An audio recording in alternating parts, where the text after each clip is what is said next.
Morning, October 24th, 1929. The air over Wall Street was strangely still, like the ocean just before a hurricane makes landfall. But Arthur didn't notice the silence.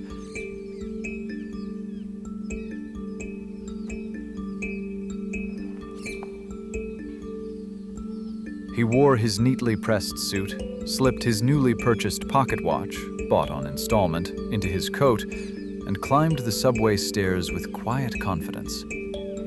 He didn't read the newspaper on the train. Instead, he studied faces.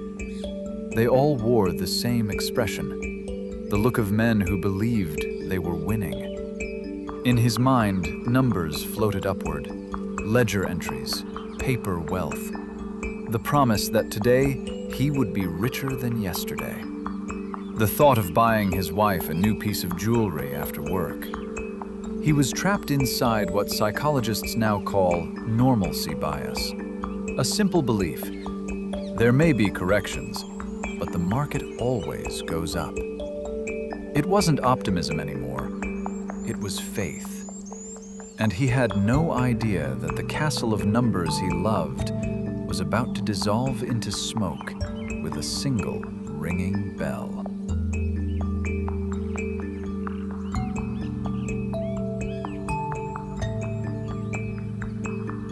At 10 a.m., the opening bell rang.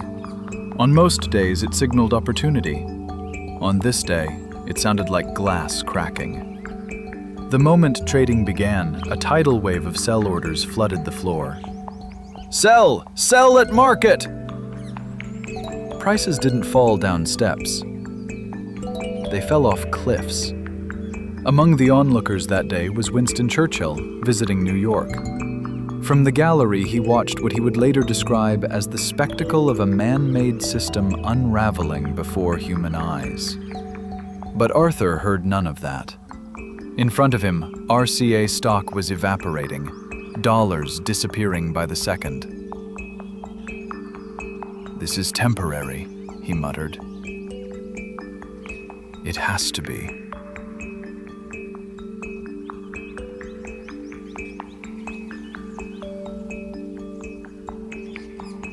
Arthur rushed toward the ticker tape machine, grabbing at the stream of numbers as if they were lifelines. But that day, the machine could not keep up with reality. Sell orders overwhelmed the system. By early afternoon, the ticker lagged nearly 4 hours behind the actual market. The price he saw printed was $80.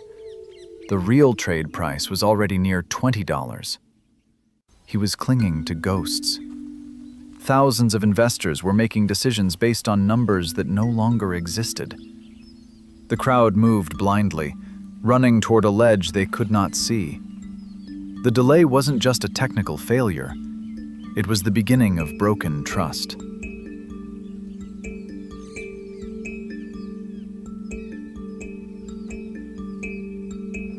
Then, for a moment, the room shifted.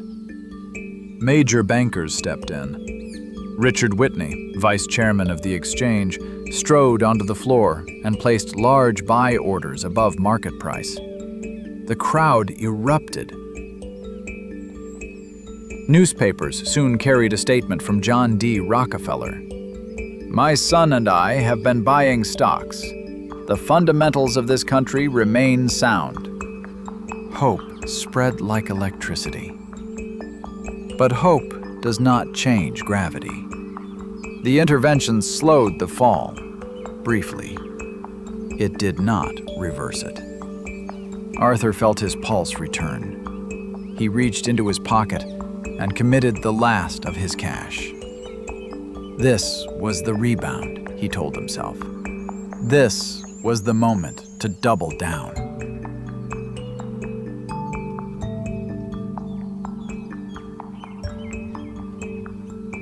Then the telephone rang. A voice, calm and mechanical. "Mr. Arthur, your account has fallen below margin requirements. You must deposit $500 immediately, or your holdings will be liquidated."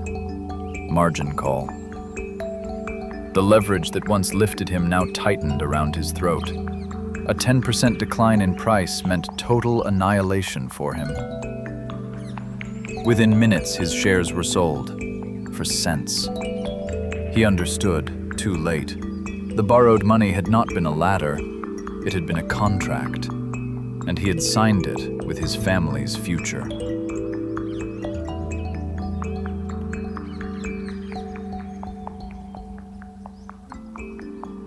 Outside, he saw a sheet of paper taped to a car window. Cadillac, $100 cash, must sell. Yesterday, it was a symbol of status. Today, it was desperation on wheels. Value, he realized, exists only as long as people believe it does. The rules had changed. It no longer mattered what you owned. It mattered how much cash you held in your hand, right now.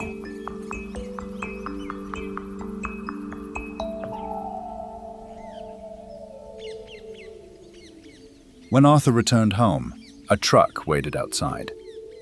Repossession. The radio, the washing machine, the furniture. The future he had purchased on credit was being carried away, piece by piece. At work, the message was colder still. The bank closed this morning. We can't make payroll. You're finished here. The collapse had left Wall Street and entered living rooms. Spending vanished. Factories slowed. Jobs disappeared. What began as numbers had become hunger.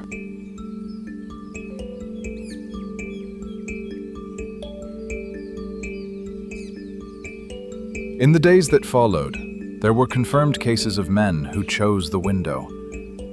Jump became a whispered word across the city. But more common than falling bodies were collapsing spirits. Men who had built lives over decades watched them evaporate in hours. Arthur stopped speaking. He stared at nothing. That night, the lights of Wall Street stayed on. Not as a celebration, as an autopsy. Clerks worked through mountains of ticker tape. Paper covered the streets like snow, the receipts of a vanished era. Assets, zero. Debt, unchanged. Interest continued to tick forward, merciless and silent.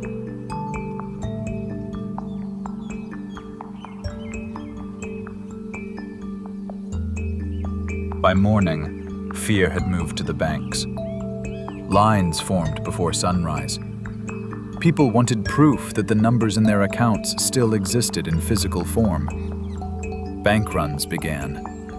And because the world was tied together by the gold standard, the panic did not remain American. As U.S. credit contracted, Germany suffocated under reparations. Britain raised rates to defend gold reserves. Capital froze. What started on Wall Street tightened around the globe. The financial arteries of the world hardened.